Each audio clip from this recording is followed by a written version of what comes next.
Quiet, numbskulls. I'm broadcasting. Hello, and welcome to the podcast, So There I Was, which is how all great aviation tales begin. This is episode 86. We're going to call this the Best Of Show. First, we'd like to thank all those who are currently serving and all veterans and their families who are separated from each other during the holidays. It's a particular difficult time of year to be apart, and we all know that. So your sacrifice and your service is deeply appreciated by us. So thank you. It is indeed. So thank you and God bless you and Merry Christmas. We'd also like to thank all of those who have sponsored our show over this year. Factor, HelloFresh, Babbel, Robin's Bird Brain Designs. But those aren't the only ones that have contributed to our show financially. Looking at our show's path, we're really thankful for all of you who have shown your support. Every contribution has helped us to grow, and you've not only given us money, but you've believed in what we're doing. And your trust has pushed us to do better. So a big thank you to all of you for being with us on this journey. Your support means a lot, and we're very grateful. First of all, I'd like to thank those who have gone to our website and given direct donations. So Steve Bates contributes $5 a month. Master. And he does that in honor of First Lieutenant Steve Bates, his son, and in honor of his late father, Master Sergeant Bates, United States Air Force. We've gotten a direct contribution from David Olson of $50, a direct contribution from Michelle Langseth of $50, a contribution of $50 from Chris Adams. He was our Air-Cav guy who tangled with a moose a few shows back. And just this week, we got a $100 contribution from Jeff Cross. But that's not all. Patreon. So there I was.us/Patreon. We've got dozens of supporters there, and it's truly appreciated. I'd like to start by thanking Statman. And Statman, I apologize for not knowing your name, but that's all you've ever given us. He contributes $5 a month, as does John B. Hall, Sticks. A.E. Schmidt, Hawktard, has given to the show. Steve Coach Ditto, Patrick Miller, Eric Fletcher, Peter Duncan, a.k.a. Don't it. Thank you. Peter Simon, Jonathan Knuckles. Call sign dragger. Scott Walsh, Vapor, Justin Lundberg-Neff, Scott Southard, Chuck Thompson, Chris Blaine, Bill Wilson, that's double L from Double Nowhere L. to Go But Up, Mike Price, Cal Stewart, Scott Christensen, Wayne Batzer, Earl McCoy, Peter Robinson. And those are all our monthly pilot contributors at $5 a month, and they've been regular contributors, so they've given a lot more than $5, and that's deeply appreciated. Stephen Blunk is the first in our section lead who gives $10 a month. Patrick McLight, Roger Volsdorf. Roger is actually, I'm going to start off, he's one of our division leaders. They contribute, these folks contribute $15 a month to the show. So thank you, Roger Volsdorf. Pedactor. And then, of course, Strecken, a.k.a. Stretch, our pilot from Dubai. Marcus Ponte, and you may remember him. His son, Sebastian, got a ride to school in a helicopter on his 9th birthday. That's a cool birthday gift. That's huge. Yeah. And now here are some people who are known as Tanker Aircraft Commanders. So Keith Gallagher, Yogi, from Happy Birthday Yogi. Cale Heckerson, who is an actual KC-130 Tanker Aircraft Commander in the United States Marine Corps. Cale, thank you very much. I believe it's KJ is his call sign. Ben Lawman Hancock. You may remember that name from somewhere along the line in our show. I don't know, Fig, does that ring a bell? Lawman? Yeah, sounds familiar. Yeah. Double Tanker Aircraft Commander. Several shows with Lawman. Boy, is that fun. Hope he comes back soon. Sal Marinello, another fun show. Double Tanker Aircraft Commander. And then as of the recording of this intro, none other than Jason Chucker Spears is our quadruple Tanker Aircraft Commander. Oh, my God.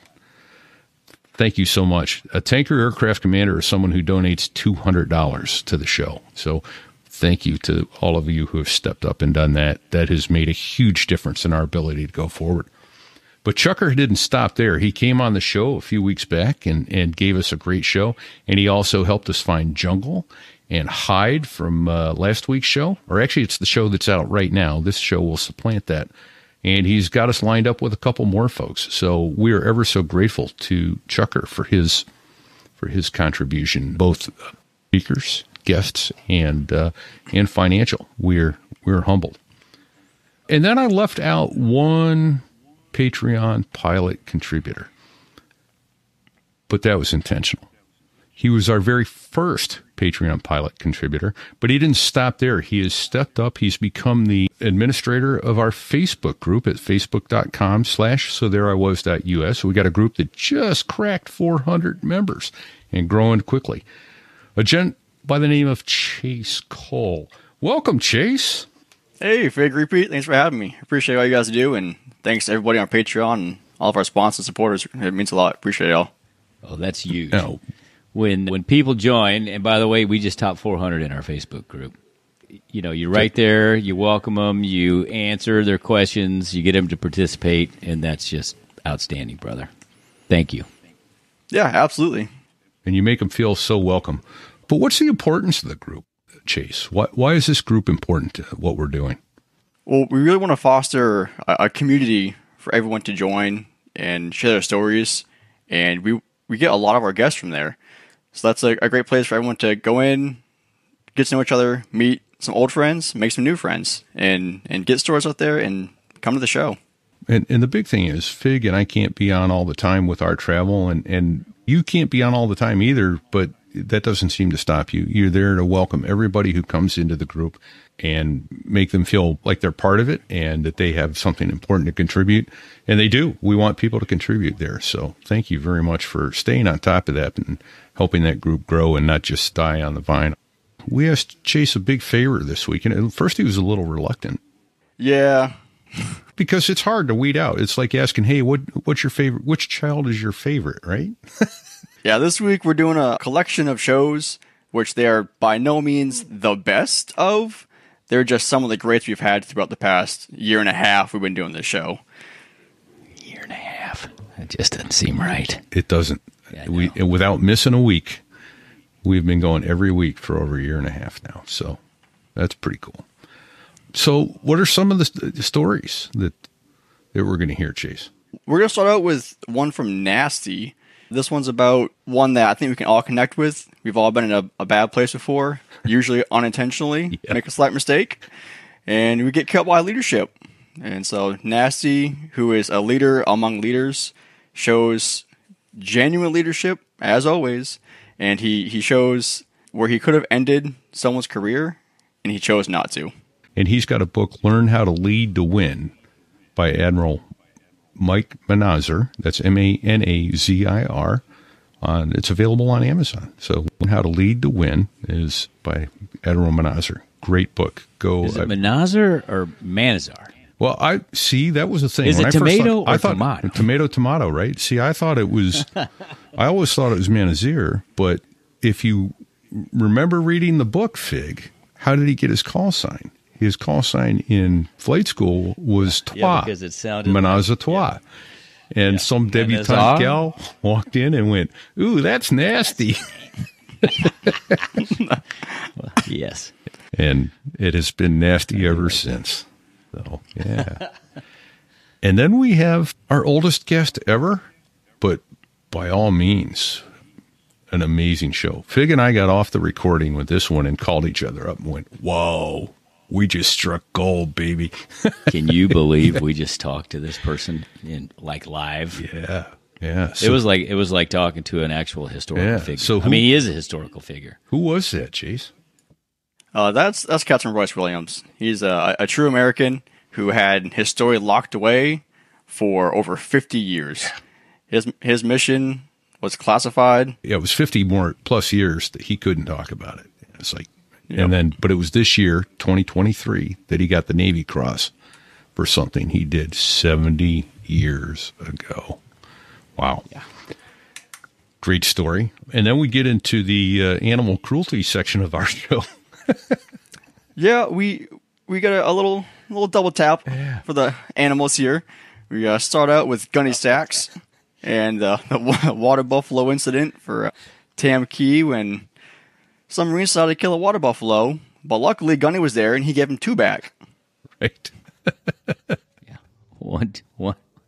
Oh, no, I'm not going to say anything else. Just tease it at that. Good, you can't run it. Great story. Yeah. Followed up with water buffalo, we've got Kemo joining us, who has a terrific story about how cows do not like the speed of sound very well. Their bodies don't quite handle it as good as they should. A sonic boom.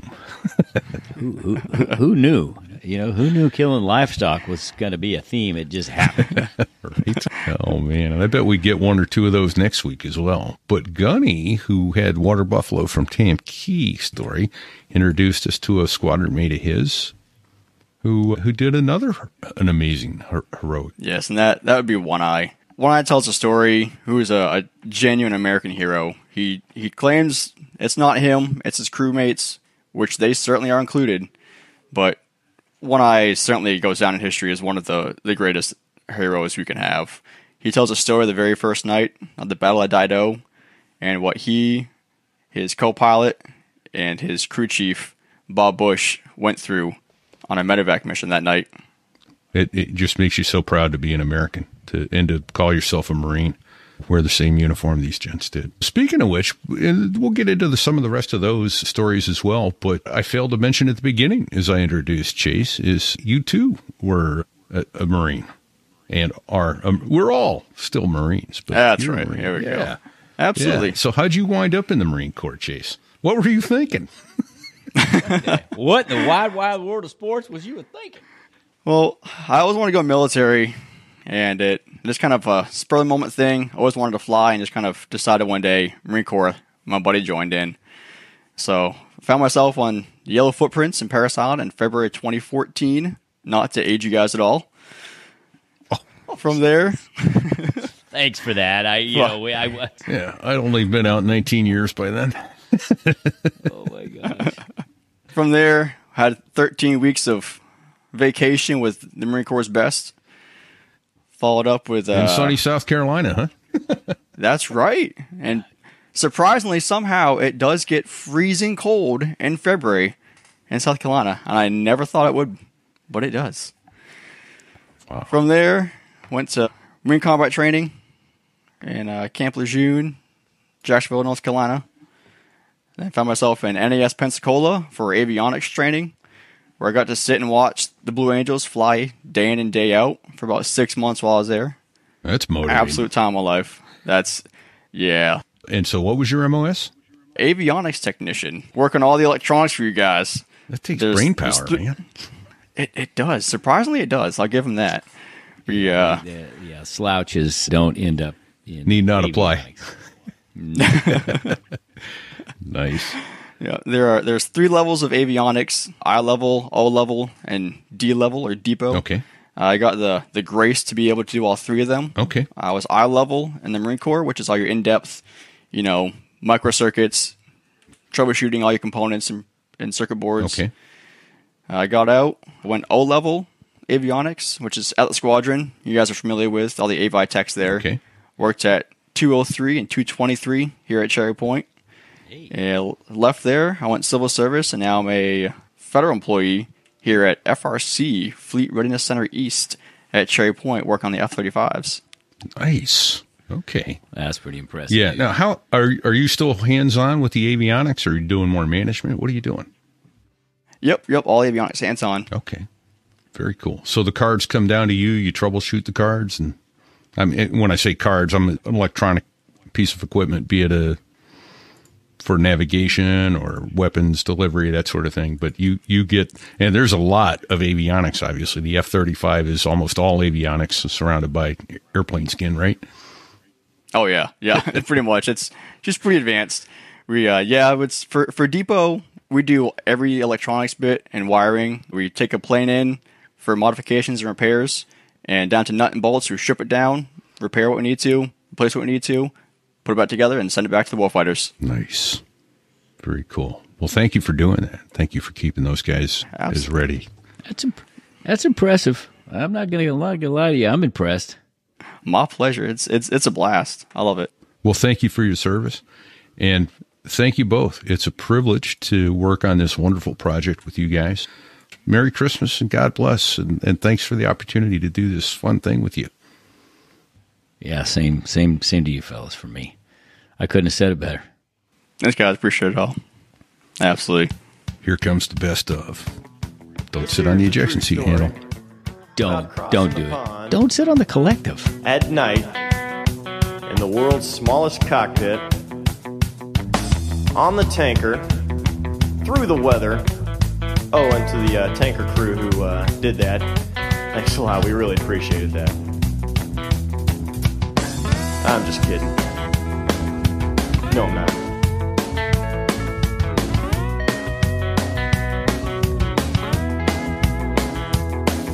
Well, there I was, crossing the pond, and you could see that I wasn't exactly fond of all the... So when you're the captain of a ship, you're always sleeping with one eye open anyway, and I got taught by Admiral Black Nathman that, if you wake up in the middle of the night, something probably woke you up. Pull on your coveralls, go out to the bridge and just look at things. And so really? I did. Yeah. You got to sit. There's a sixth sense. Get your ass out of bed and go look. And go look. There's something. Okay. Just go ahead and do it. If there's nothing, then at least you would have walked out in the middle of the night when nobody's around. Like Fig talking about going into 7 o'clock or 2 a.m. or whatever it is. Holy shit! The old man's here. Right? Yeah. And so the one thing I did on Nimitz a lot, and I started on in Sacramento, was when you walk onto the bridge as the captain, the bosun mate would announce, "Captain's on the bridge," or the quartermaster would, "Captain's on the bridge." If I saw a change in the team, I debriefed. Wait till the watch was over, and I debriefed. And I said, "You do not change your demeanor or your procedures or anything based on whether I'm on the bridge or not. You guys need to act like I'm on the bridge all the time." So I looked for that. And so, I would have this thing about walking on the bridge. Well, this particular, when you walk onto a darkened bridge in an aircraft carrier, there's a little short passageway that then opens to the broader bridge, and it's very dark. And so night, if the quartermaster sees you, he will say it. But the chances of him seeing you from there, especially when you don't just walk on and go, "Hey, boats, how's the coffee?" and then they, "Captain's on a bridge," and everything kind of sparks up.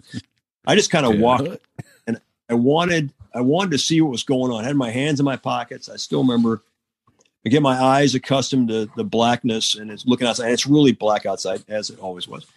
I look out, I can see through the windows. I'm still standing back, and I'm looking around, and I'm kind of counting where everybody is. And there's the helm right next to me and the lee helm. Nobody sees me there.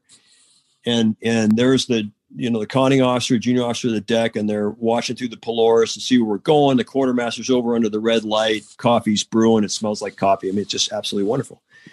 Looking for the OOD. And I realize as I look around, I turn to the left, and behind my captain's chair is like a air conditioning unit against the bulkhead there.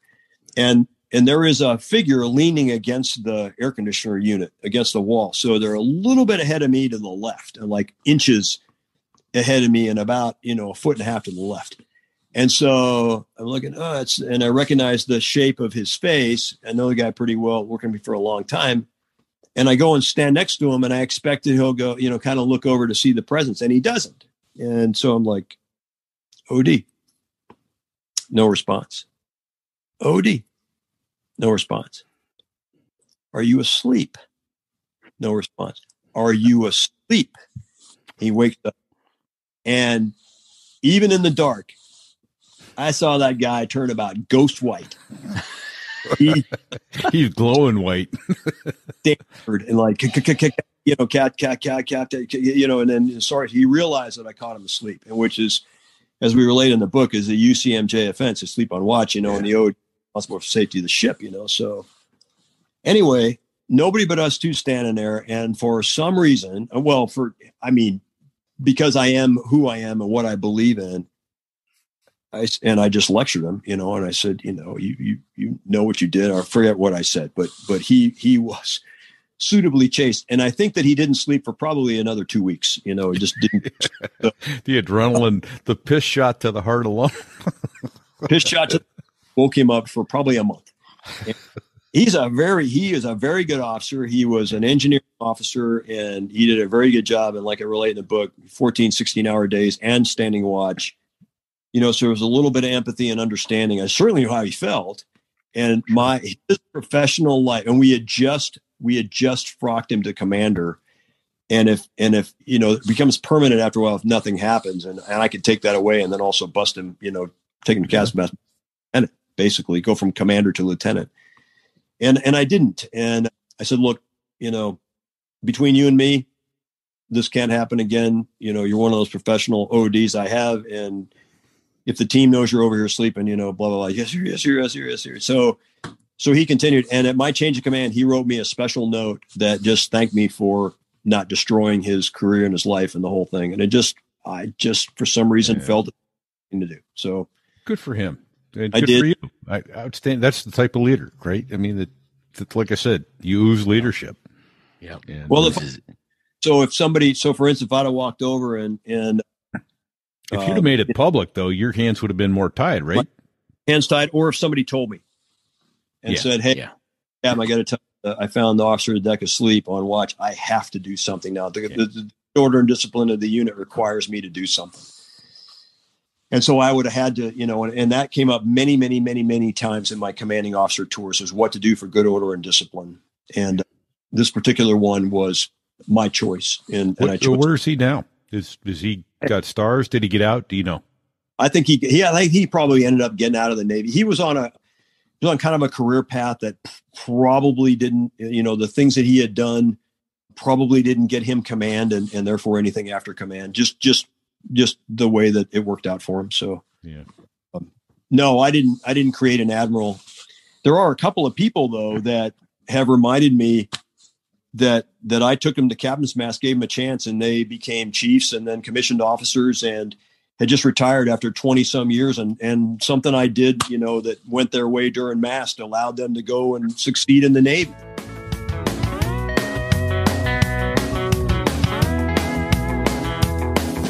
Well, there I was crossing the pond, and you could see that I wasn't exactly fond of all the shit I was wearing.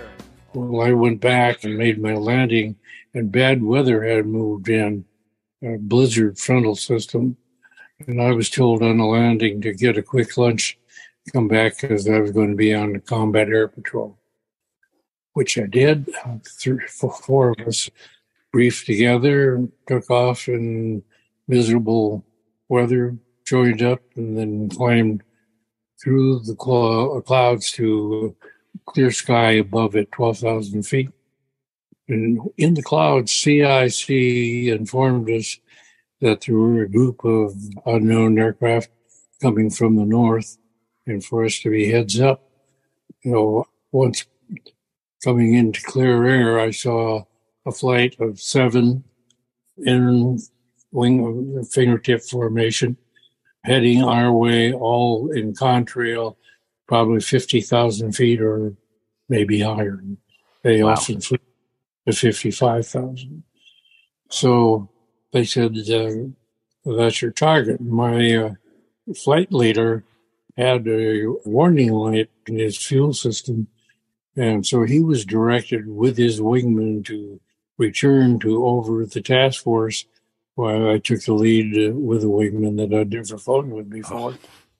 And just by guns and gun sight and everything, was ready to fight, and climbed in the direction that I saw them. As they went over, they turned back north, and we were climbing to engage if possible, if necessary.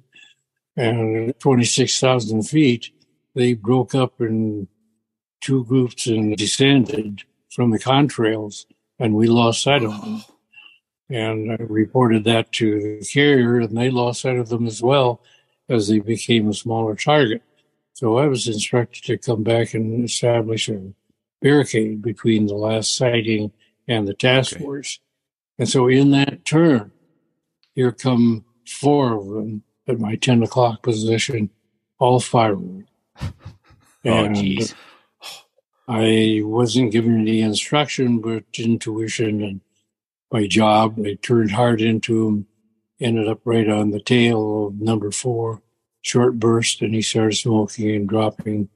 And my wingman followed him on down for, I don't know why, but he left me and I didn't work with them anymore. Thanks a lot. Never flew with them. Yeah, I already shot him. Don't go after him. Oh my goodness. Oh my gosh. So now you're alone with 6. You've gotten 1, and there's 6 more in the fight somewhere. Yeah, that's right. My gosh. Oh. So I think if I could take what I know now and parlay that into what I think happened, was that the 3 remaining in the division that just lost their tail end Charlie guy pulled up abruptly and climbed smartly to 2,000 feet or so above me. And I was trailing them, but following. And as they turned to attack me, I switched my aim and tracking on the lead aircraft.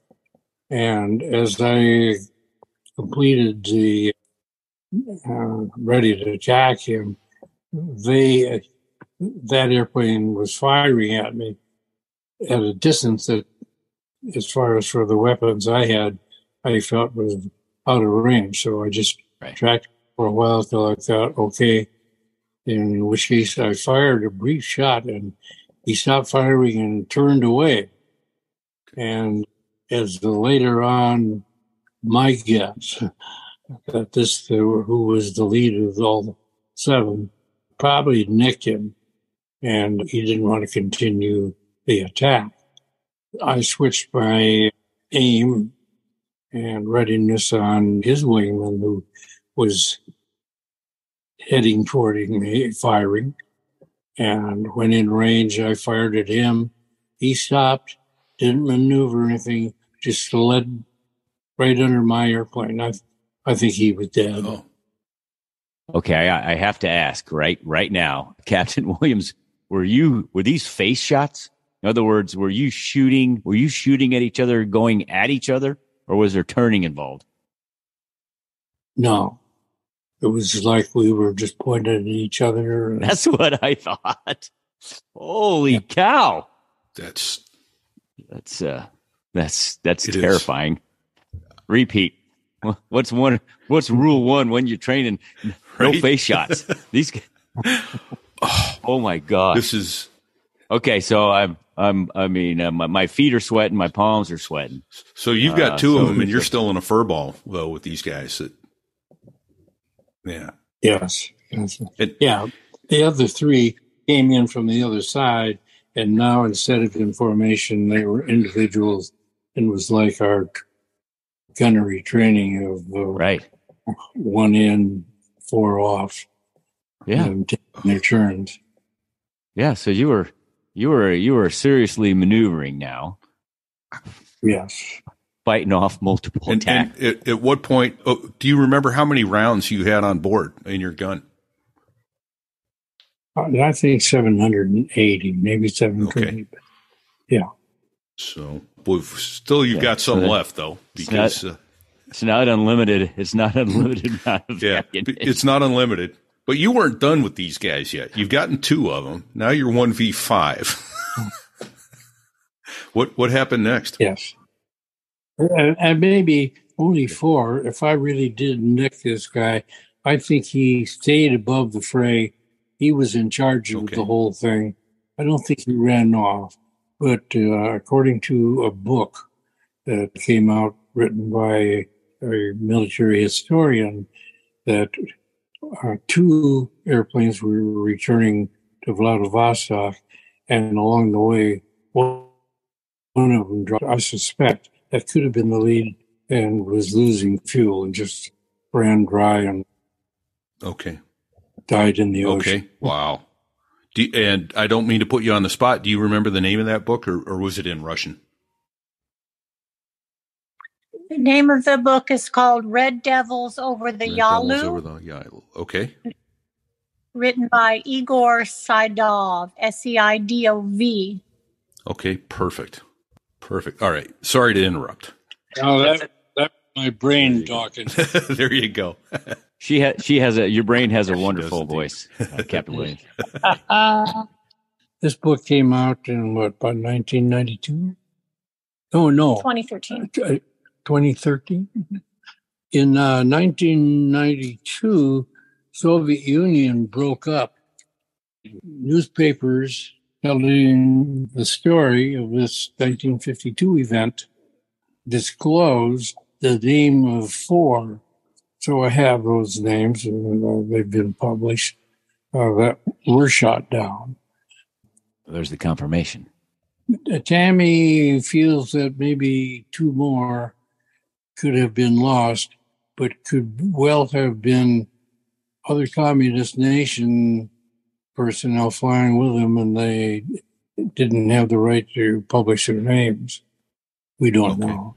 So in this fight that you're in, you shot down 2 airplanes. Nicked a third. Still, probably nicked a third. So that means there's 4 making gun runs on you. Yes, that's right. So how do you even survive this? This is amazing. So I know that eventually you got a 4th, and then at some point they decided that maybe you were not the right person to be hangling with, and chose the better part of valor and went home so they could live to fight another day. Yeah. Well, no, I don't think that's the way it was. Okay, so I'm dying. Let's hear it. Well, the next one that they made a mistake. Instead of abruptly climbing and getting out of it and getting up on the perch to come back, at a level point crossed me, and I at a close range cracked and fired, and the airplane broke up. And this time back, there are fewer, but they're still making runs on it, and my attention is not following who else is where except for the guy on my tail. And I was maneuvering to louse up his aim and survive. I came on another one, and I was dead behind him in fairly close range. And firing, he started smoking and dropping out, going low, leaving 26,000 feet. And I ran out of ammunition. And at that point, I looked around, and here's the Meg on my tail.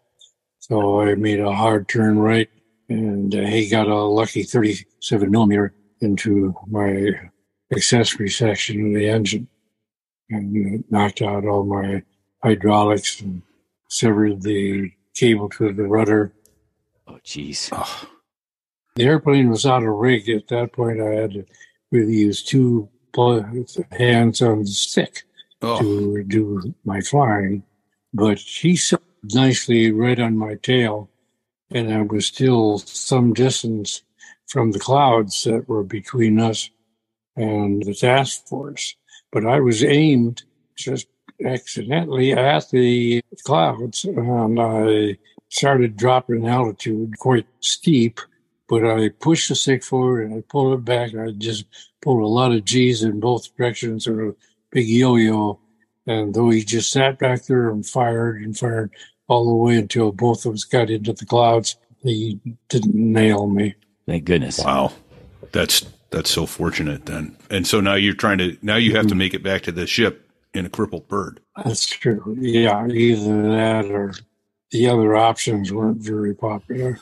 I can't imagine wanting to bail out in that cold water. Yeah, well, my intuition was that I got an airplane and I got an ejection seat, but I mulled it briefly and said, hey, no one's going to come to my rescue in time to save me from dying from the cold water. So obviously I stuck with it. I knew the base of the clouds were about 400 or 500 feet, so I just lowered myself down, heading toward the task force and checking things as I went. And as I came out underneath the clouds and leveled off, I was right near the task force.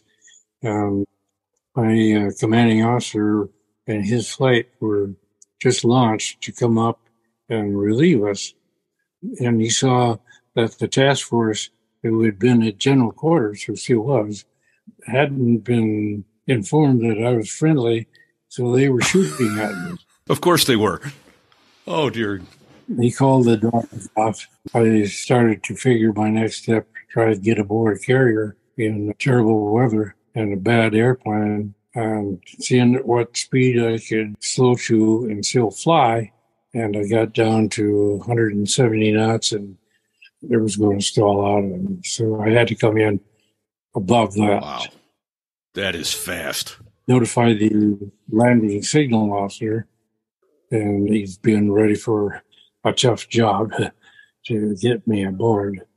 Well, I had to wait till the aircraft that had been lined up for launch for another attack on North Korea.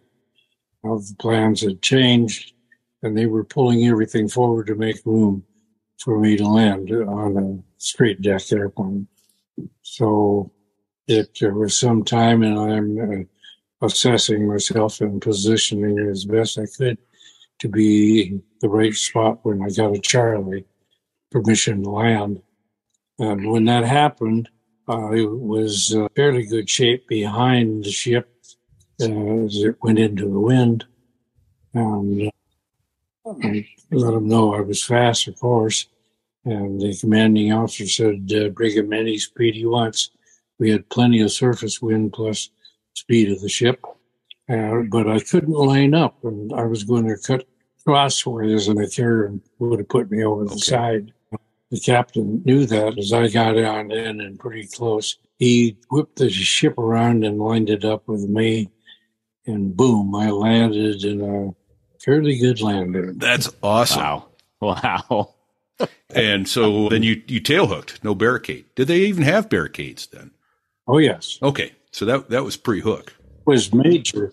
On a straight deck, it was more important than on an angle deck because we had all aircraft forward being armed and fueled, and they're starting that as soon as they land. But if an airplane's coming in and has a problem, they'll probably already put the barricade up. But they had operators right there who were swift. If somebody was starting to skip wires or something, they would put the barricade up. So that was my second defense. All right. So you said you couldn't get any slower than 170. What was a normal landing speed for a Panther? About 105. Oh, so you're 65, 70 knots faster than you normally are. Yeah. I never heard of anybody landing at that speed. Oh, it's terrifying. You think, is the cross-deck pendant going to break? Is the hook going to hold? All that, Well, and I've seen that happen. Boy, that as day comes whipping across. I saw a chief petty officer out there to drop the pendant, clear the hook, and that came around and cut off both of his legs.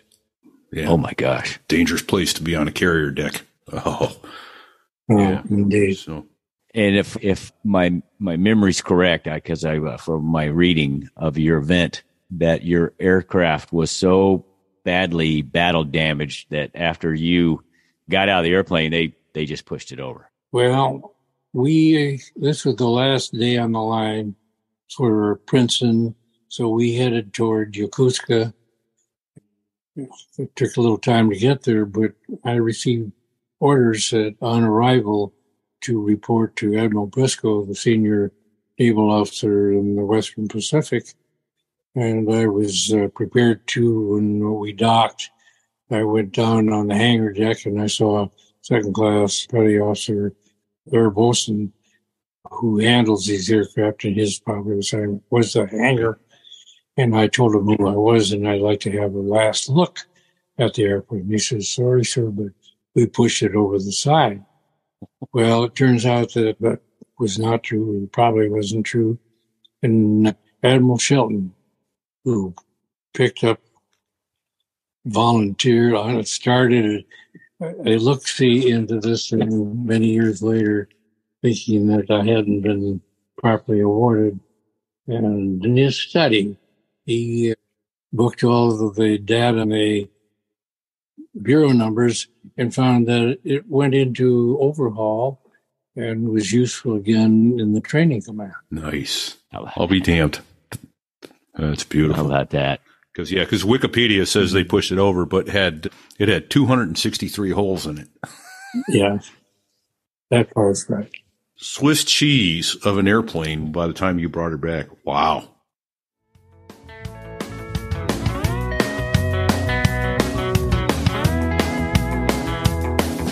Well, there I was, crossing the pond, and you could see that I wasn't exactly fond of all the shit I was wearing.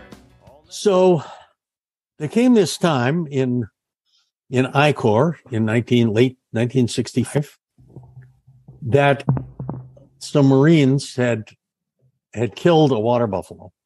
Uh-oh. Not knowing that water buffaloes were frequently one of the major assets of a little village. The water buffalo was important because it pulled the plow. It gave the cows gave milk. They gave meat.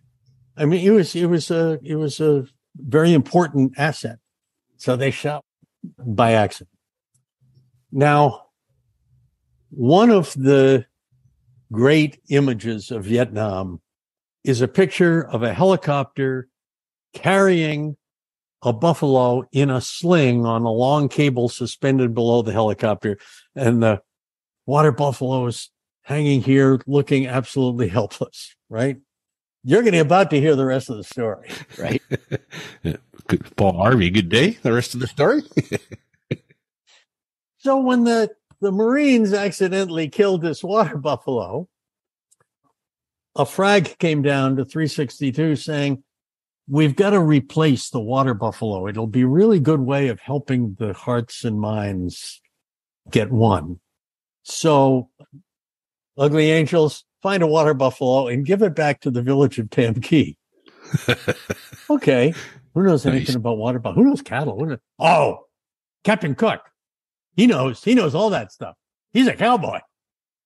So they go into the village and they bought a bullock water buffalo and put a rope around its neck and get a bucket full of rice and dangle the rice bucket in front of the buffalo, and it follows him in. And they build a little ramp up to the H-34, and the water buffalo walks up the ramp and circles and lies down right next to the crew chief's seat.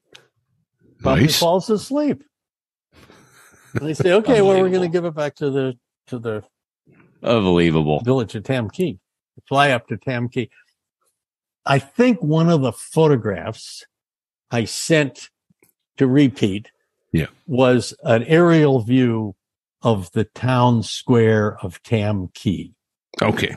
I'll look for that then. Because what I do for the listeners, if you're listening to this on a podcatcher like podcasts, or I don't know if it's podcast or podcaster in iOS on your iPhone or iPad, I embed photos that each of the guests send to us within chapters of the podcast as it goes out. So as it switches chapters, you should see some different photos, and I'll try and put the water buffalo, or the town of Tam Key with the water buffalo story in there, if and I can find it. Yeah. Yeah. So they take off. They're going to render unto Tam Key what Tam Key deserves. They're going to give them water buffalo back. Fly down there. Now, Tam Key, for those of you who don't have an image of it, is one of those beautiful old French colonial villages that the French had built up. It had colonial white stucco town hall with a long greenway in front of it with beautiful elm trees, subsequently cut down. And it was really beautiful. So Roger's making his approach in here, and he's coming down, and before he makes the approach, on his way up there, they get up to 2,500 feet where the air is cooler, and the water buffalo wakes up, and the water buffalo looks around and says, "Oh shit, this isn't right," and doesn't like it. So he starts walking forward, and the center of gravity commits suicide, goes way forward, and the aircraft starts going like this. And they said, "Oh, get him back. Get that steam under control." And he starts going No. backward. And now they're in extremis at this point. Get that fucking animal under control. And he starts coming forward, and then boom. We thought some lead injection was required, sir. Shot the thing right between the eyes. Now, as Roger's making, now you're down 2 water buffalo. There, and he sees lined up in this beautiful town square, the town fathers of Tam Kee, South Vietnam, with top hats and tails, cutaways, and a little brass band is playing. And what Roger said to himself at that point was, "Oh, you got to be shitting Oh, you got to be shitting me." He comes in there, lands in front of him, kicks the water buffalo out, and takes off and gets back home. I hope we dodged a bullet on that one. Next day, in the ready room. Wow. First sergeant comes down, says, "Is there a first lieutenant cook in the ready room?" "Yeah, that'd be me. First sergeant, what can I do for you?" "Group commander would like to see you, sir. Come with me, please." "Can I be up after?" "No, sir. Come with me now, please." So he gets marched up to the group commander's office, and the bird colonel is there. And who else is there? But there are 4 of the founding fathers of Tam Kee in their top hats and cutaways and all that. And the colonel says, "First Lieutenant Cook, I think Mr. Nguyen Cao Kee would like to speak to you." He looks at him, comes to attention, and the mayor says, "Is very kind of American Marines to replace town water buffalo that was accidentally killed by American Marines. Village of Tam Kee had hoped very sincerely to have a living water buffalo to replace formerly living water buffalo." And Roger sees what's going on, and he breaks the position and says, "A living water buffalo? Shit, Colonel, we must have misunderstood. We can do that. We'll get him a living water buffalo. We could probably do that today or tomorrow." And that's when they learned, carry it externally so it can't screw up the center of gravity of the aircraft.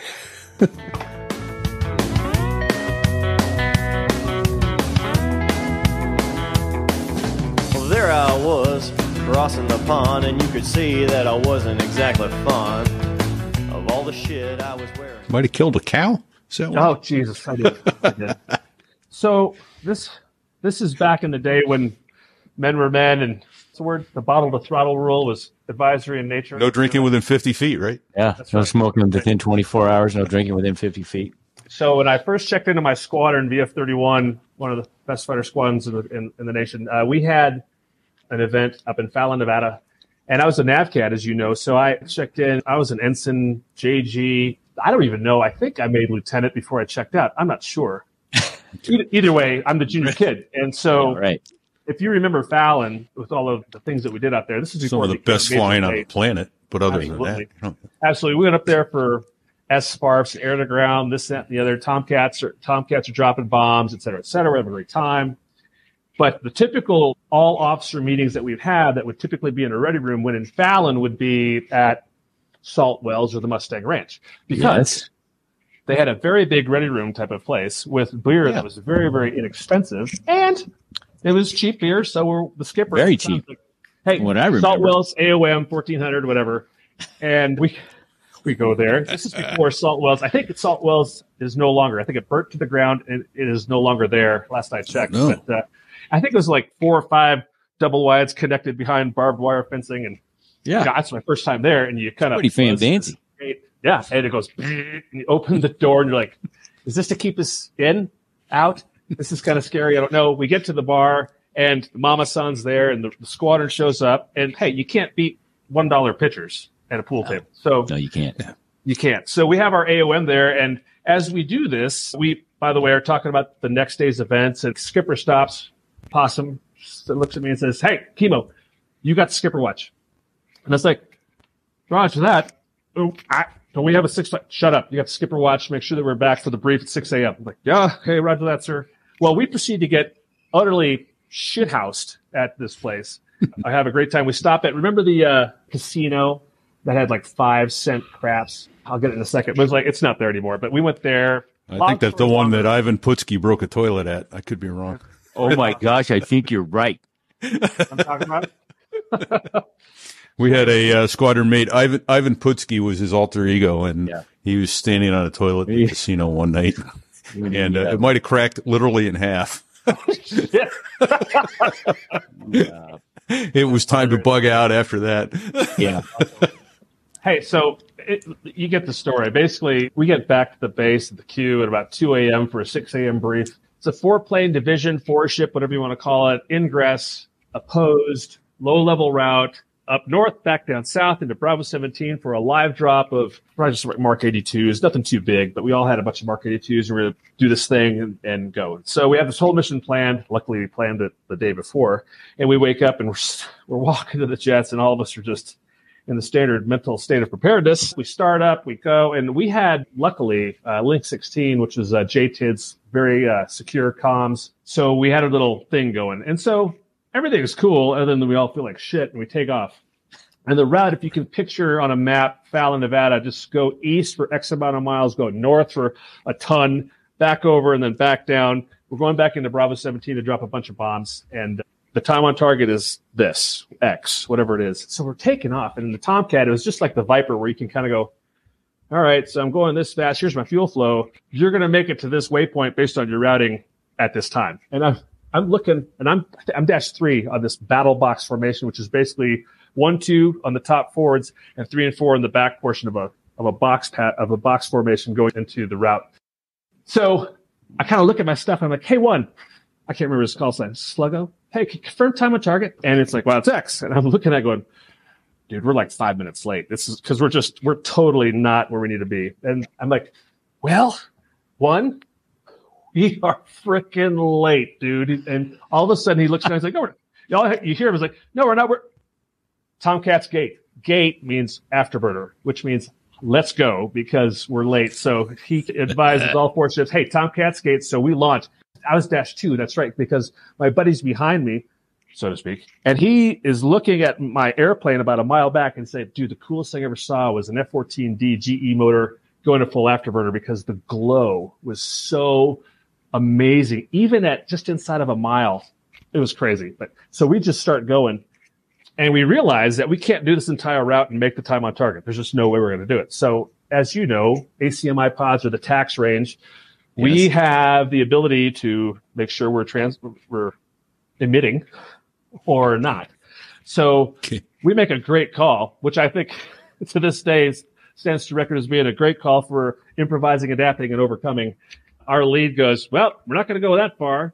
Gents, circuit breakers off, hook left. We're going through that fucking valley right there. And it's about halfway through the entire route. So we basically cut the route in half and we come back around, which is fine. So we go there. We meet up with the opposed adversaries at the time that didn't realize where we were. So we destroy them and we get back on our route with about plus or minus a minute now. So we're like looking good, but we're still about a minute to go. So we're like, dude, Tomcat's gate. So we're about 500 feet. And the rules of supersonic flying in Fallon is weird because it's like 11,000 MSL is your floor for supersonic flight. Okay, that's above mean sea level. Yep. Yeah, but mean sea level, but you don't realize that there's terrain that that doesn't adhere to that. So there are points where you shouldn't be supersonic at 11,000 feet. That being said, it's the first place that I actually got to see on my HUD 910 knots at 500 feet.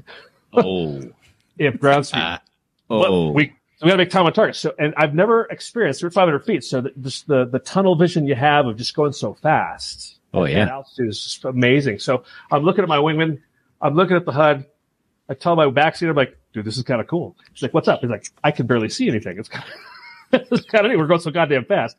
And then I realized we're a few miles to go. We're catching up to time on target. We're going to make this thing straight. And all of a sudden, as I kind of look over, look forward, I see this little green speck go to green square and gone probably within a half a second. I'm like, oh, somebody live there? I don't. Whatever. I don't know. So let's keep going. So we go and we pop over and we drop our bombs, shack attack. We're within 30 seconds. So we're like, well, that was pretty good considering 5 minutes. Yes. So we're very happy. We land and we're supposed to debrief at the Nautic Commanders headquarters or NSOC or I can't strike back in the day, you know. Yeah. Big auditorium, tax is playing. And they're not flag level, but I almost flag level people running around. What the shit? How could this fucking happen? I can't believe we need to find out where these people were. And we're walking and going, Yeah. What? yes, right? It's not a problem. No. So we sit down in the big briefing room, and our skipper comes out and he goes, I need to know exactly where you were for the routing. It's like, well, skipper, you got our brief. Here's our route, A through whatever. Okay, great. So here's the funny part.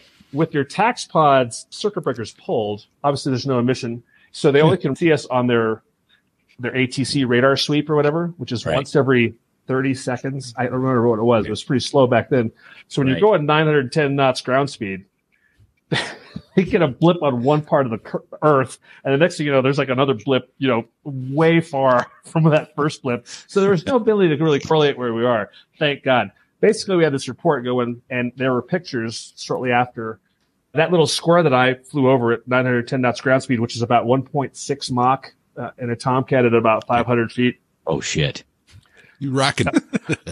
With bomb on board. Yeah, there's this picture to this day, and my wife still has it, and I'll tell you why my wife still has it. But it's a single wide trailer that is literally kind of off kilter just a little bit. Every window is blown out, and every domestic animal, including this cow, is on its side with its legs out. I mean, probably from a heart attack, I don't know, but everything is dead in front of the trailer is a mess, but allegedly, we don't know to this day necessarily who did this. Allegedly.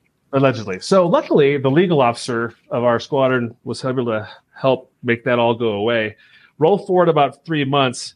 My wife's a nurse at the hospital in Fallon, and she's working with this woman, and something happens that brings up Navy pilots, and all of a sudden she's like, "Oh, goddamn Navy pilots! I hate those guys!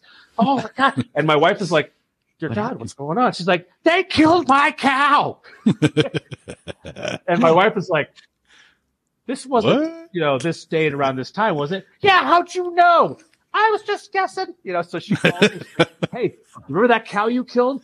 "Yeah, what's wrong?" Like, "I'm working with the owner of that dead cow." Oh. And I was like, maybe it's all good that they paid her off. She got another cow. She was still very upset. Well, yeah. I never thought I've dropped some bombs in the desert, but I've never said I've been able to kill cattle with a Tomcat and a pistol wave. So. And now you have. And now I have. And so, in a way, I feel like the what is it? The time between accident and event to now is statute of limitations is that what you're saying? Yeah. Statute of limitations is over. I think we're good. So I'm in full admission mode with you guys right now. So. But you became the hammer of God. You were the hammer of God for that day, for that cow's purposes.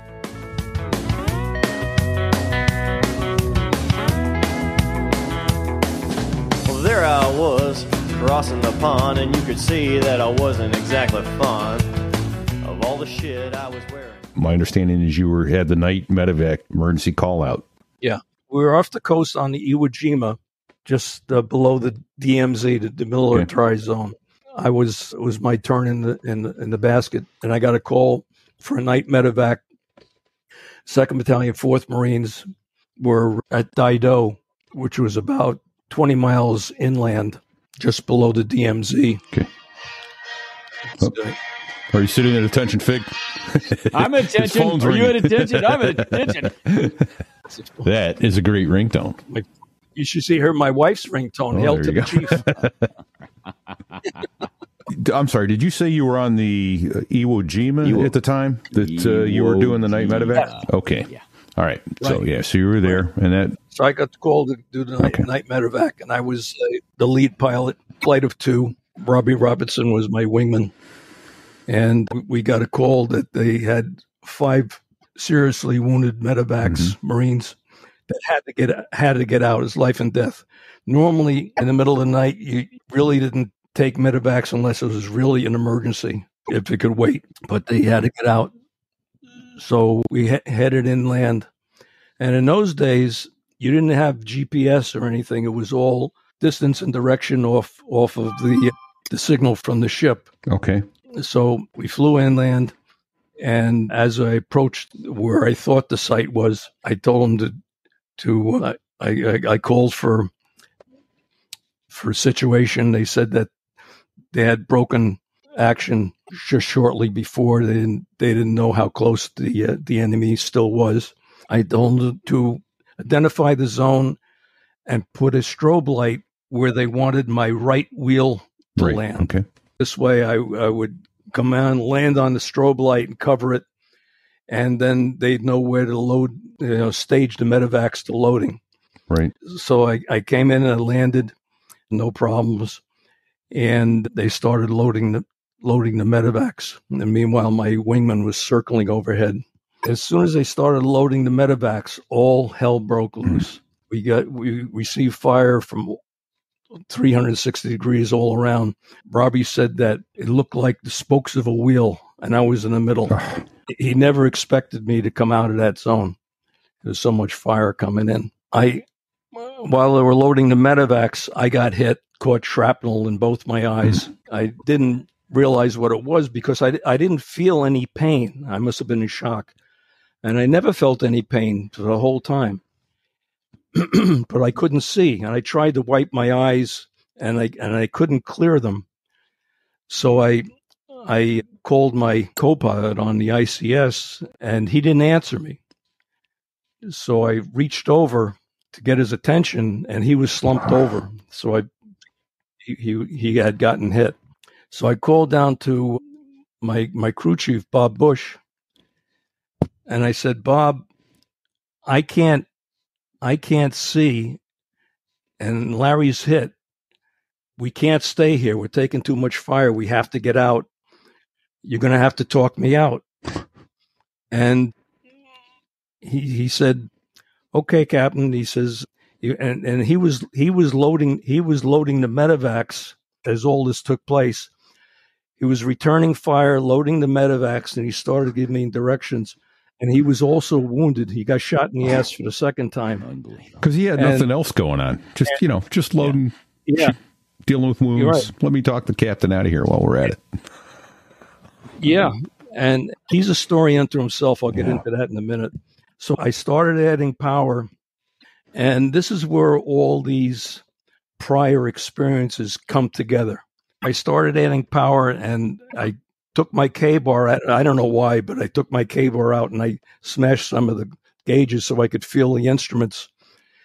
And as I was adding power, I felt that I had enough power because I could hear and feel the vibrations, and I knew what the aircraft was doing.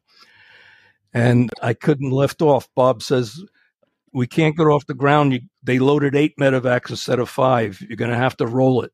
Just an extra 600 pounds. So yeah. So I started rolling the aircraft forward, and as we picked up speed, he kept, keep it straight.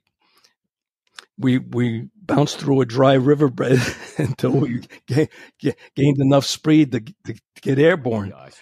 And once we were airborne, my wingman, Robbie, came down, got in between me and where most of the fire was coming from, acted as a shield and suppressed fire. And he took over and he told me everything that he was doing, to talk me out 10 miles south to the mouth of the Quaviet River, where we landed there was a CB base there at the mouth of the Quaviet River. We landed on the ramp, which coincidentally happened to be the same spot that Gunny landed on his last landing in Vietnam. Right. I remember that story. Yeah. And in 2011, Gunny and I went back to Vietnam, and we went back to that spot. Does it look any bigger than it did then? Because, of course, you didn't see it that night, obviously, but holy cow. Yeah. We also went back to the spot where I got hit at Daido, and with a bunch of guys from 2-4, and we're standing in the middle of the field where this all took place, and this guy walks out from a distant hut, and he wanted to know what we were doing in his field, and an interpreter told him what we were doing, and he says, I was there that night. Wow. And we became friends on Facebook. We still communicate on Facebook. I'll be darned. He was there as the enemy, as the opposing force. Well, he was a lot younger then, so it was his family. I guess worked that field. Okay. Yeah. Wow. Yeah. How about that? Yeah. Yeah. So and he remembered that quite distinctly. And then my wingman came down and picked me up, and they sent out the helicopters to pick up everybody else. They brought me out to the hospital ship, and I was on the operating table within the hour after I was hit. I spent 7 days on a hospital ship. The flight surgeon that operated on me saved the sight in my right eye, although I didn't know it at the time because it took a while before that sight came back, and had to enucleate the left eye, which I have a prosthesis in there now.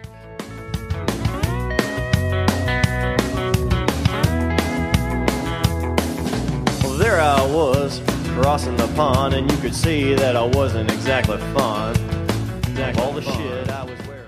So there I was. I was over the North Atlantic. We were flying from Mildenhall, England, up to Keflavik, Iceland. And we're about 200 miles outside of Keflavik. And we get this call on guard.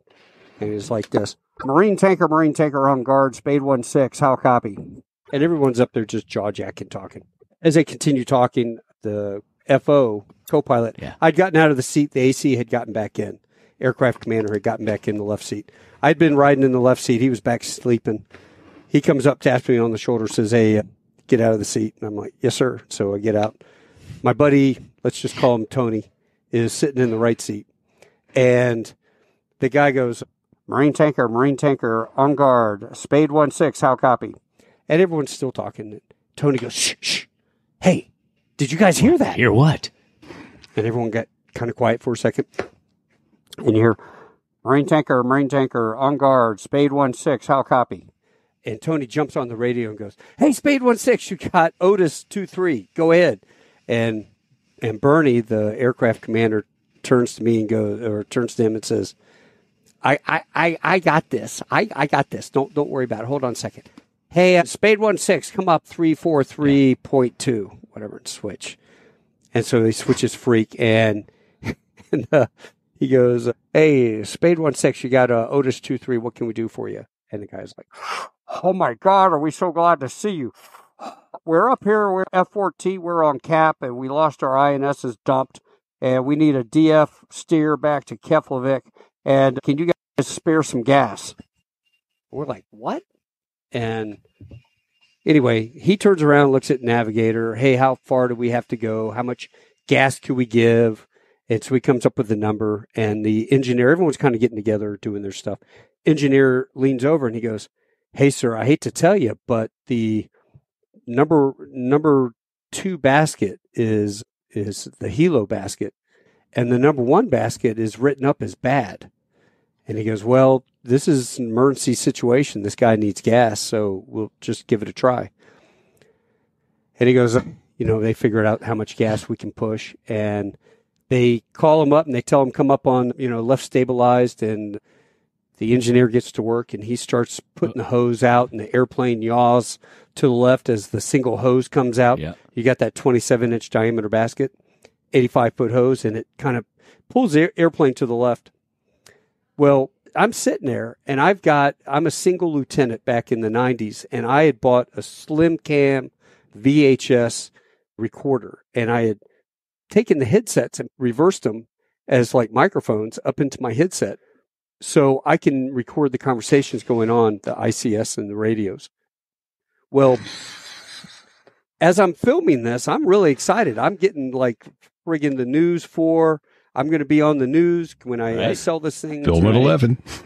Yeah, film at 11, exactly. Marine tanker saves this Navy F-14 that was out there. So as I'm filming this, and I'm filming Tony's talking the guy through, "Hey, call left stabilized, roger. Okay, cleared to plug." And the guy plugs and the airplane moves a little bit. It was like, okay. Well, I pause for a second and I go look out the left window by the galley and I don't see a hose out. And I'm like, what the hell is going on? And I come back and turn the film back on, and I look at the engineer, and I go, there's no hose. What the hell? And he just looks at me and says, shh. And so I'm like, okay, something's going on. I don't know what it is, but I'm going to continue filming. And I'm in on the joke now. all of a sudden you hear the guy in the back, the Lance Corporal, sitting on the crew seat looking out the paratroop door, and he goes like, hey, sir, this thing's spitting a lot of fuel. They got a bad plug. And the engineer says, hey, sir, I told you that plug's shitty. It was written up. And he goes, yeah. So Bernie gets on there, and he's got this real heavy accent, and he's like, hey, Spade 1-6, pull out, and we'll try to readjust the hose and try it again.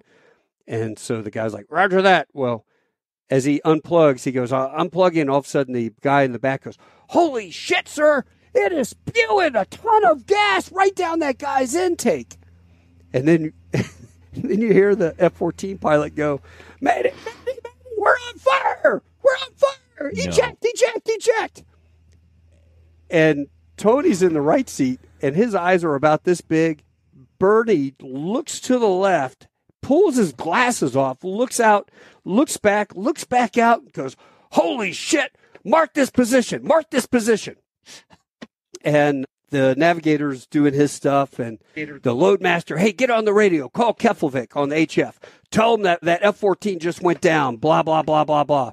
And the guy's like trying to call Keflavik on the HF, and we're doing a turn. We're starting to turn. Well, there was a cloud deck maybe 1,000, 2,000 feet below us. And he goes, hey, where'd he go? Oh, that F-14 went through the cloud deck, sir. It was like, holy shit. So we spin it around, and you can't see anything. There's no smoke, no jet, nothing. And we're coming around, and we're doing our stuff. And so we start talking about what can we do for these guys. We could throw the rafts out. If we got down low enough over the water, we could open up the ramp and tail and throw the 7-man raft out, because they're over the North Atlantic, and it's cold. There's no way these dudes would last more than 15 minutes, even in the poopy suits. And as we're sitting there flying along, all of a sudden the ELT goes off, and you hear the ELT going off. It's like, holy shit, these guys are in the water now, because it's saltwater activated. And now we're talking about, okay, how much gas do we have? And how low is this cloud deck? I mean, can we descend not knowing altimeter, and how long before you could impact the water? I mean, there were a lot of what ifs. So we're going through all the scenarios. And finally, Bernie looks at everyone and goes, guys, and he's just dead serious. He says, look, we got an issue here. We gave these guys gas on a bad hose, right? So now when we get back, we're going to get fee-nabbed. They're going to take our wings away. Now, I've been flying for a long time. I'm a passed-over major. It doesn't matter to me. But he looked at Tony and he goes, you and Taco, you guys, you're brand new lieutenants in the fleet. You guys, you're never going to fly again. You're going to go be a comm officer or something.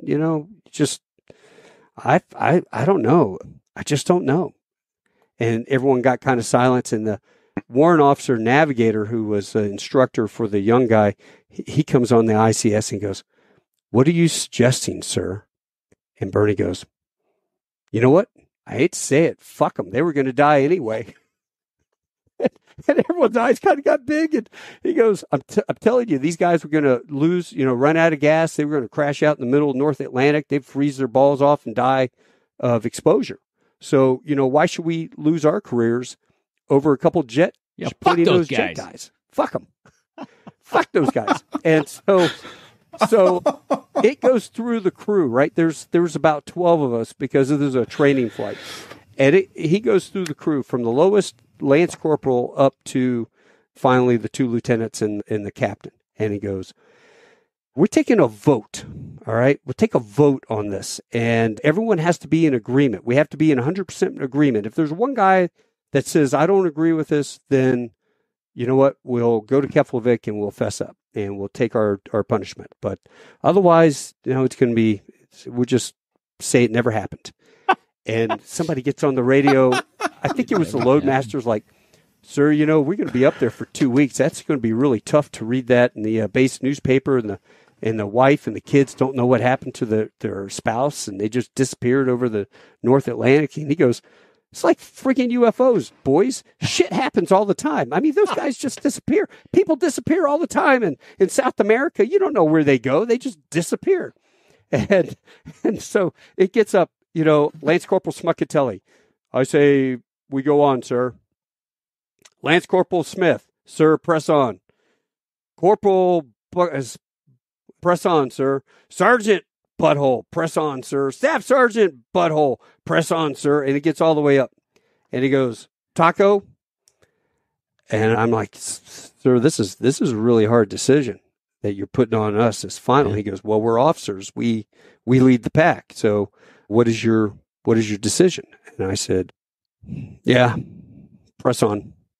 And so he looks at Tony and he goes, Tony, what about you? And Tony, you got to understand, is this big dude from Iowa. I mean, huge guy, nationally ranked kickboxer. And Tony looks at him, and I mean, there are daggers in his eyes, right? And he looks at me like, you spineless son of a bitch. And he just is so mad. And he looks at me like, it was like, come on, man, help me. And I just looked at him and I go, you're giving Tony the signal, goes, press on. Press on. And Tony just crosses his arm. He doesn't look at him. He looks straight ahead out of the cockpit and he just goes. So on we go, right? For the listeners, he's giving the press ahead signal, straight ahead. Yeah, I'm giving straight ahead. Keep going. And Tony is sitting there and he's steaming. And the entire crew is quiet. There's not a word spoken. And Bernie looks over and goes, you know what, Tony, I can sense a little tension. Why don't you get out of the seat and put Taco in the seat? And Tony undoes the release and the seat slams back. And as he's about to get out, Bernie reaches over and grabs him and goes, Tony, welcome to Herx. That was just a drill. There was no F-14. And he's like, what? And everyone's like, congrats, man. They're all patting him on the back. And then, he's thinking, they're lying to me, man. They're trying to get me to, feel better about it. And then they're just like, no, dude, we do this to every nugget.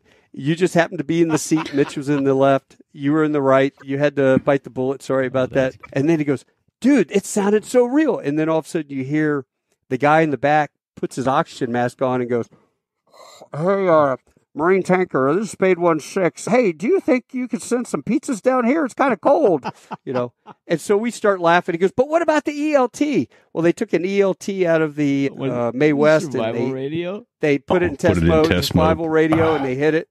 And that's what gave off over the radio. Gosh. So they can hear on the guard frequency of the locator. My God. So, and that is how all great aviation tales begin, and in this case ends. Practical joke played on the first officer.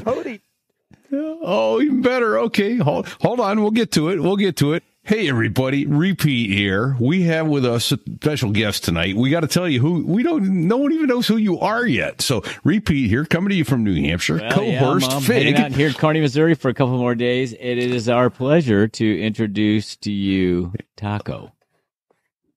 And that is a great story, Taco. Finish the story, bro. It's awesome. Finish it, man. It gets better. Well, how does it get better? It gets better. That's awesome. Because Tony goes, at first I thought you guys were just screwing with me. That I thought you're screwing with me. This really did happen. You're trying to assuage my feelings or whatever. And he goes, oh, no. Let me tell you about old Harry Larry. Larry runs into the SDO office there in Keflavik when we got there. And he runs in and he goes, hey, you guys, I have the coordinates where this F-14 crashed. You got to go out and save them, blah, blah, blah. And the SDO looks at him and says, I'm sorry, say again, sir. And he goes, this F-14 was trying to refuel off of us, and it blew up over the ocean, and the guys ejected and all this. And Bernie happened to be the AC, and he's walking up, and he goes, don't worry, boys, we got him. It's okay. And the guy behind the desk is like, sir, we don't have any F-14 stationed in Keflavik. You don't? No, we have F-15 Eagles, and we got P-3s. And he's like, were they off a carrier? No, sir, there's no carriers around here. And no P3s and 15s off carrier anyway, but that's that is a great story. And I mean, I thought we had some good practical jokes on lock. Those guys got it on lock.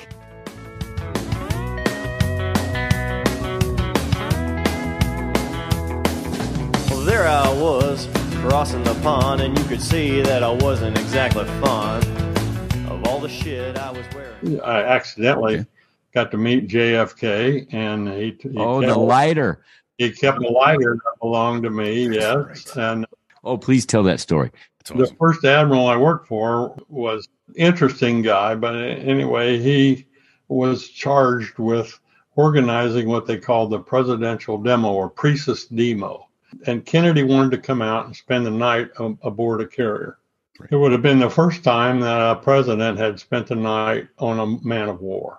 So, and you can imagine the total ass-sleeping contest that the president coming out, started. Every nook and cranny was spit polished on an aircraft carrier. You had Secret Service guys in there, incognito and all that sort of stuff. And I had to keep track of all this stuff because the admiral said, "You're going to be my orderly on the day of the demo."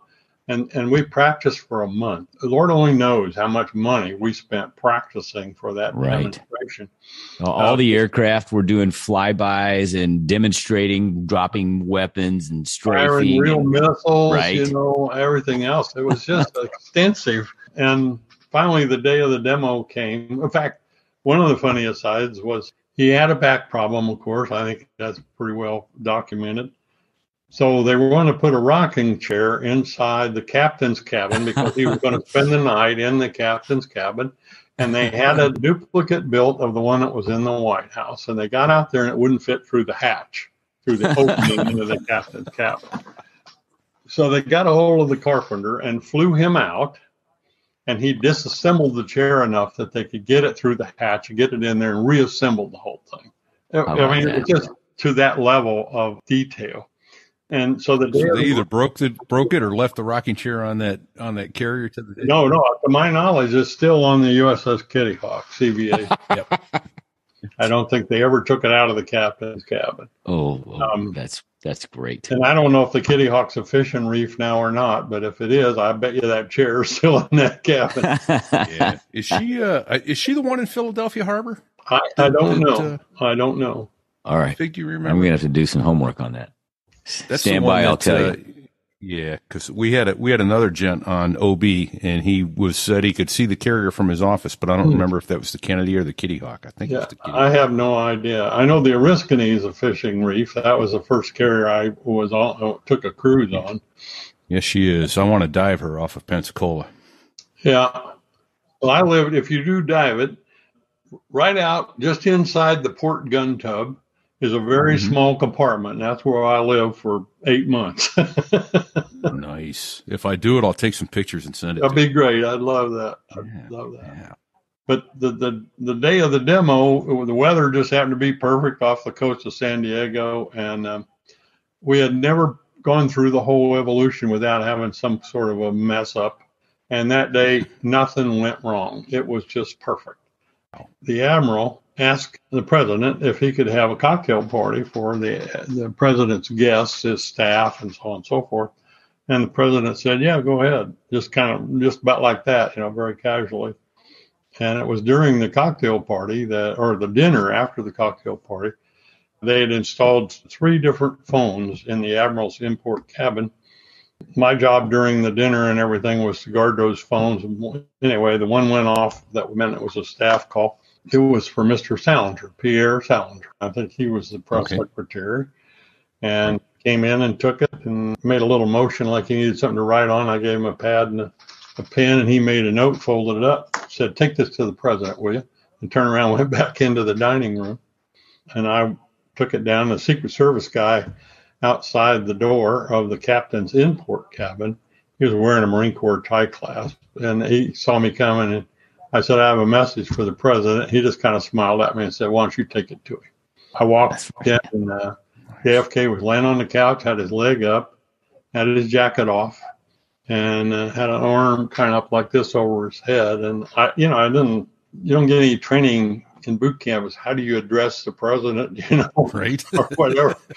So, that's a little out of your chain of command. Yeah, I mean, he's at the top, but it's a little bit out of my chain of command. So I said, "Excuse me, Mr. President, I have a message for you from Mr. Salinger." And he looked up and he took the paper and read it. And I just stood there, and I said, "Is there any reply?" I said, "Tell him I'll take care of it." How about that? Earlier that day, when we were on the flight deck during the demonstration, he smoked those little between the acts cigars, and he said to Admiral Masterson, "Can I smoke out here?" And the Admiral looked around, and he said, "Oh, sure." And he gave me the nod, and I immediately ran to flight deck control to find one of those ashtrays that clips up on the wall on the bulkhead. Right. And I got that thing. I ran back, and the president broke out his cigars, and then he's fumbling around for a light. And Master didn't have anything on him, so I reached in my pocket, and I had my Zippo with the Marine Corps emblem on it that I bought on graduation day from boot camp. I handed it to the Admiral.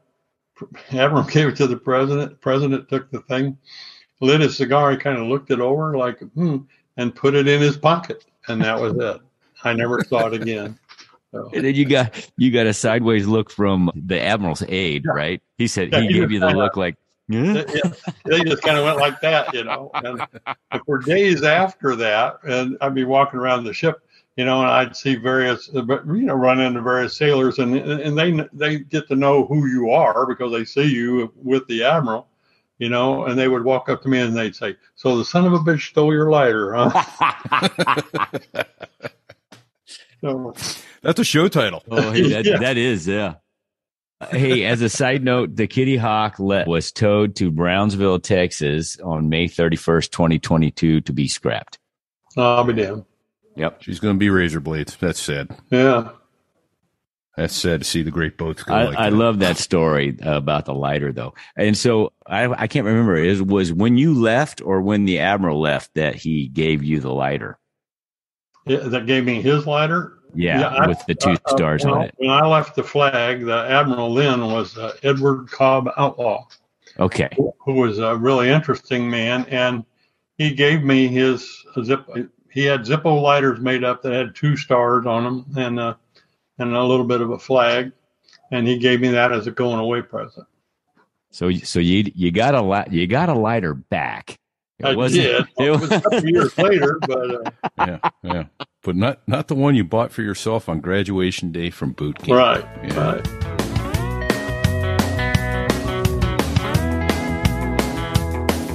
Well, there I was crossing the pond, and you could see that I wasn't exactly fond of all the shit I was. Do you have any good Bagram stories, Afghanistan flying mission stories? Because I got one. Thank God this general's retired. Awesome. I don't know. That sounds good already. I don't know. I like where this is going already. So there he was. In 2011, I was assigned to be the squadron commander, and my first thought was, I don't want to be the squadron commander. I just want to be flying guy, right? Yeah, squadron commander has to work and go to meetings and has to set the example. And I'm like, man, I just want to fly. And we got there in July. We were coming home at Thanksgiving. And what year is this? 2011. Yeah. So it was. I left in February of 11. Yeah. So I got there in July. So we replaced. We had, I think, Buffalo. That was a busy time. Yes, it was we were flying 10 lines a day with 10 airplanes. Yeah. And the problem with the J model, and we would deploy with Rhode Island. The problem with the J models, it has composite props. So all those fields in Afghanistan are, it's like the first 600 feet is plank steel plating underneath aggregate. And after that, it's all gravel. So you hit that gravel, one of those little rocks comes up from the nose gear and it goes through the prop, and the whole thing's toast.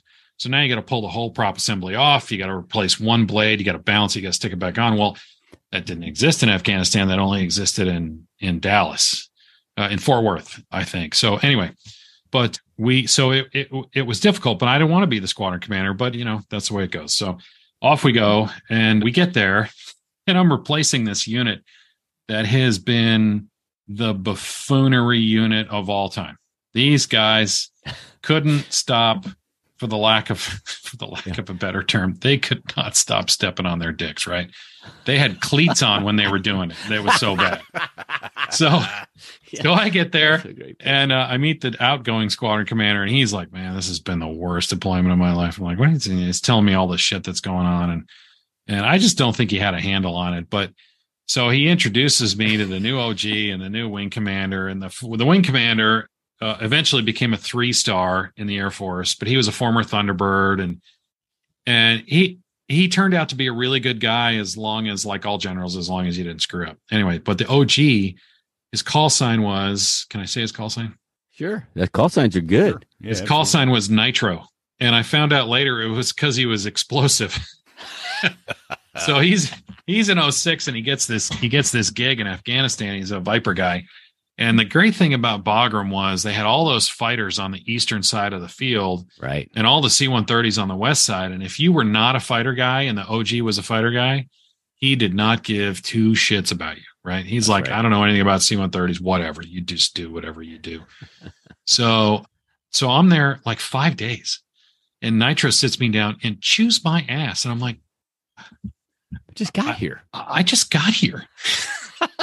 I don't know what the hell's going on. Right. That's so awesome. He proceeds to tell me all the things that this last unit did. And he's been flying F-16s for 20 years. He doesn't want to have anything to do with C-130s. Right? So he just thinks we're all a bunch of characters from the show MASH. So I go back and I tell all the guys, I go, look, here's the great part is we're in the cellar. So we got no place to go but up. So nobody screws up. The great part about the J is it got PI's point of impact drops all within 25 meters of the intended target all the time, which was a perfect bomb drop for us. So it wasn't really a big deal. So anyway, so we've been there. We were supposed to be there 4 months. So I'm there this is the end of the 3rd month, right? And I tried to, the first month I didn't fly at all because I had so much going on. I had the meetings, I had the wing stand-up meeting and all this other stuff. You're trying to figure it out too. You're trying to figure it out. Right? Yeah. So now I've been there about 3 months and I'm kind of like, okay, this is cool. So all the command staff flew on Tuesdays and Thursdays. So I'm like, well, fuck it. I'll fly on Tuesdays and Thursdays, right? So all of our airdrops happened first thing in the morning. And we always had 2 or 3 lines of airdrops in the morning. And this was like take off at like 3 in the morning, right? And go out to some fob somewhere and drop right at sunrise because they didn't shoot at you at sunrise because they were asleep. So yeah. Anyway, so I'm feeling pretty comfortable in my position and I'm having a really good time. And I'm flying with another guy, the other airplane. We're going to do this in formation. The other airplane aircraft commander was great. He was very agreeable to whatever I wanted to do. So whether it was a good idea or a bad idea. So anyway, so we take off, we go do this airdrop. It's early in the morning and we're going to come back and we're going to refuel and put a whole nother airdrop on and go out and do one more airdrop. We'll be done by like 10 o'clock in the morning. So we're coming back and I was number 2. And I said to the guy who was flying the other plane, I go, okay, we're going to come up in formation. We're going to roll into the break and then we'll land. Well, I decided that I was pulling my Thunderbird arrival and I was in fingertip, man. I was as tight as you could get in a Herc. And so we come up initial, we roll into the break. I do the break and I land. And I park and the SOF meets me in the truck. And I'm like, oh, this isn't a good idea. Cause he was one lazy slacker, man. There was no way you were getting him out of ops. So if he showed up, I knew things were bad. Right. So he comes out and he goes, hey, the general saw your formation in your break. He wants to see you in his office right now. And I'm thinking, fuck, I'm going to jail. So anyway, so I get back into ops. I call over to his wing exec and he says, no, sir, he'll talk to you at the wing stand up tonight. I'm like, okay, good. So now I have to sweat all day. I'm like, oh, I'm so screwed. Right. So anyway, so I show up at the wing meeting and I'm standing there and we all get there early, and the vice wing commander walks in and then the OG walks in and he sees me. He's got this huge smile on his face. Right now, I've been doing whatever this guy says for 3 months. Right. I've been making him look good all this time. So he likes me. Right. So, and I don't ever tell these guys the bad news. I only give them the good news. I'm like, we're hitting our drops. We're delivering our shit. Why do they need to know our dirty laundry? Right. So He loves me. So he walks up to me. He looks right at me and he goes, so I heard you guys were doing your Thunderbird arrival today. And I was like, oh, son of a bitch. I go, well, sir, yeah, I think I took care of it, sir. He's like, okay. He goes, the general wants to talk to you, but not till after the meeting. I'm like, okay. So he starts the meeting. The whole thing only lasts like 25 minutes. And the guy down at the end he is the Strike Eagle guy. He gets up, he briefs his slide, it takes a minute. He sits down. The F-16 guy gets up. He briefs his slide. I sit down. I get up. I brief my slide, which consists of what we did today, what we did yesterday, and what we're going to do tomorrow. You know, maintenance issues, and do I have any personnel issues? Nothing. It's clean. And he, you know, I got to wait for him to go, okay, you can sit down. But he's staring at me. And I'm standing there in this room of like 60 people. And he looks at me and he goes, Colonel Wilson, I need to talk to you after the meeting. Well, all 60 heads turn right at me. And I'm like, son of a bitch. Like, did I forget my trousers? And I sit down, and the other guy stands up, gives a slide. He sits down and he looks at me and goes, dude, what did you do? I'm like, I don't want to talk about it right now. So anyway, so the meeting's over. I go and I stand to his right, and I'm standing at attention. And he looks at me and he goes, come over here and sit down next to me. And I go, yes, sir. And I sit down right next to him. He goes, what the hell were you guys doing today? Is that normal for C-130 operations? Now, dude, I'm telling you, we were like 4 feet apart in the wingtip. You know, I was as close as you could get. We're gonna get back to that, but continue. Yeah, and I'm like, well, sir, normally we do, for tactical reasons, we have used that maneuver in the past, and I am lying through my fucking teeth. Right, the OG is sitting next to me. Yeah, and I'm like, I don't want to get fucking court-martialed, so, or I don't want to lose my wings. So, and he looks at me and he goes, listen. He goes, fighter guys, we come up initial a mile spread apart, so one guy doesn't get hit and roll into the other guy. And he goes, we're rolling a break. He looks at me and goes, I don't ever want to see that again. I'm like, yes, sir, I'll take care of it. He goes, and I want you to discipline those crews. I'm like, yes, sir, I'll take care of it. Not knowing that I'm one of the fucking crews, right? So you are the crew. I'm the crew. So I why don't you just drop and give him 20 right there? That's what I want to know. Right? So I stand up. The OG walks me out. He goes, listen, I took care of it for you. It'll be fine. Don't worry about it. He goes, just tell those fucking bozos who did that, don't ever do that again. I'm like, yes, sir, no problem. So, so long story short, I go back to ops, and the pull whole your clown nose out of your pocket. Oh, no kidding. So the whole place is full. All the pilots are in there, and I walk in, right, and it's quiet, and they're all looking at me. Dude, what happened? I go, nothing. It was awesome. Nothing happened. So we had 3 weeks to go home, and the night we're going to go home, the OG comes out. And he says to me, he was like, I really don't want you guys to go home. You did such a great job. You're a great guy. And by the way, the OG has now retired from the Air Force. He flies for airline down in the South, right? So I say to him, as I'm getting on my airplane, I go, sir, do you remember that formation thing we did a long time ago? He goes, yeah. He goes, well, I just wanted to let you know that I was number 2 in the airplane. And he looks at me and he smiles. He goes, you're a sneaky motherfucker, Wilson. He goes, it was great working with you. And I got on the airplane and I flew to Georgia, and then I flew, Georgia, the country, and then flew home.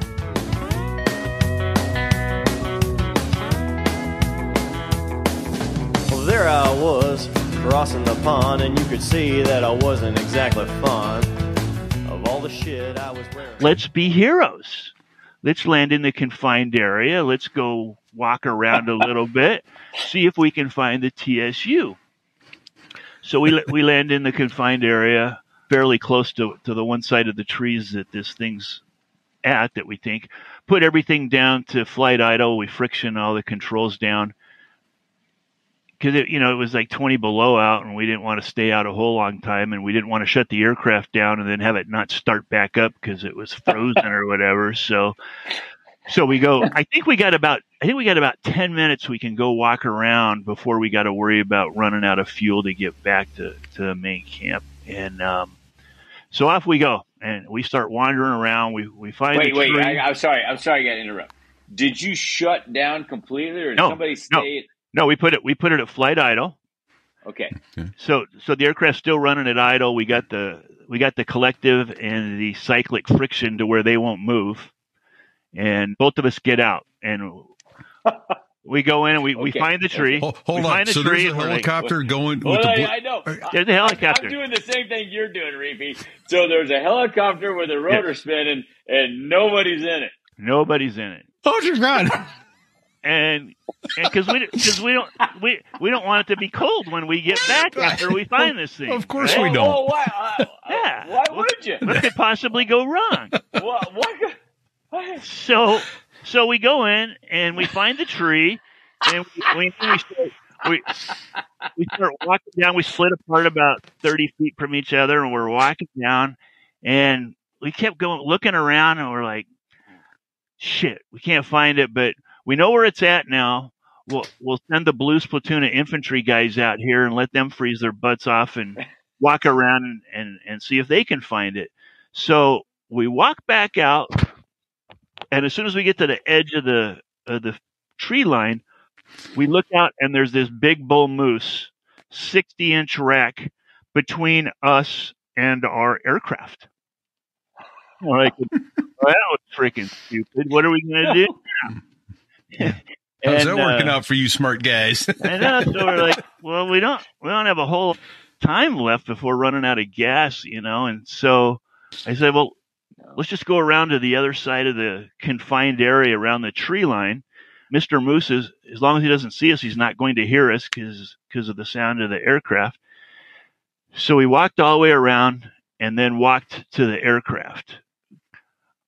I was in the right seat, and I climbed over all the controls first. The other guy got in. We buckled in, and I said, what do you think?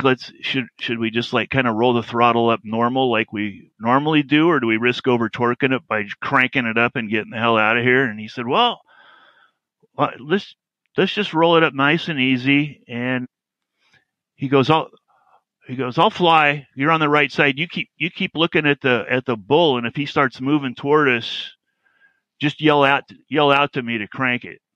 I'm like, all right. So we're gradually rolling it up, and I think we're about halfway up to full throttle, and this thing looks, and I don't know if he looked at me, he's like, oh, I'm going to get these guys, and it starts hauling ass toward us. And I go, out of here now. He rolled the rest of it and cranked everything he had. We had to have over torqued it. And I think, we probably missed it by 100 feet. It seemed a lot closer than that.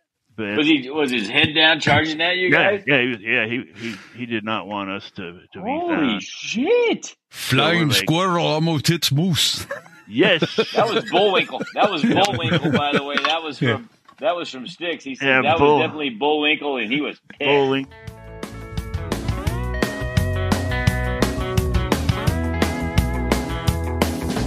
There I was, crossing the pond, and you could see that I wasn't exactly fond of all the shit I was wearing. 2, 3, 4.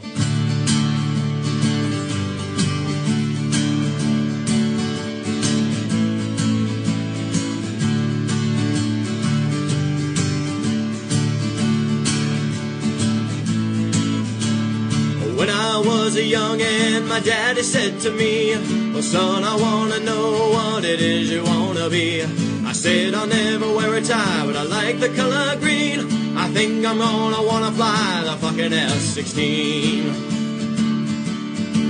Oh, well, I heard my mama screaming, 'cause I yelled it right out loud. So daddy had to wash my mouth, I knew that he was proud. He gave me a shot, there was something in between.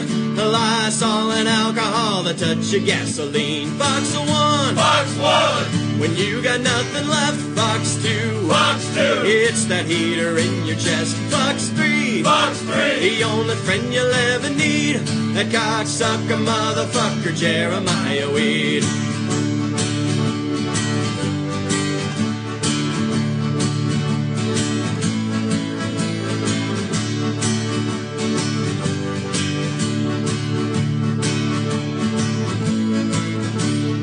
If you drive the Eagle, then you drink it all for show. And if you drive the Hog, then you gotta drink it slow. And if you drive the Viper, then you gotta drink it fast. 'Cause this ain't a time to loiter, and we ain't got the gas. Now if you drive the Stink Bug, then drink it on your own. And if you drive the Mud Hen, then you can't drink it alone.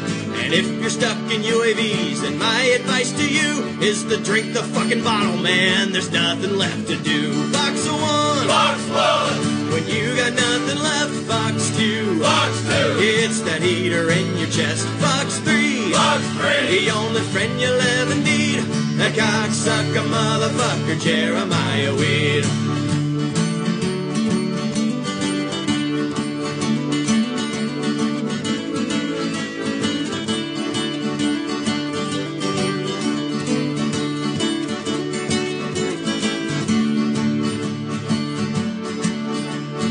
greatest fighter pilot that ever I did see. Came in one day and took his place at the pisser next to me. I knew he was a killer, I could smell it when he peed. That fucker drank his coffee with a big old shot of weed. Now everyone is curious, they all wanna know, well, does it make you smarter? Will it make your penis grow? It won't bring you women, and it won't bring you luck. So why do we drink it? 'Cause it tastes like fuck. Fox 1, Fox 1. When you got nothing left, Fox 2, Fox 2. It's that heater in your chest, Fox 3, Fox 3. The only friend you'll ever need, that cocksucker motherfucker Jeremiah Weed. Layman's terms, none of that inside bullshit jargon that nobody understands. Yes, sir. Don't forget that report, Bill. Yes, sir. Thank you. Merry Christmas. Merry Christmas. Merry Christmas. Merry Christmas. Kiss my ass. Kiss his ass. Kiss your ass. Happy Hanukkah.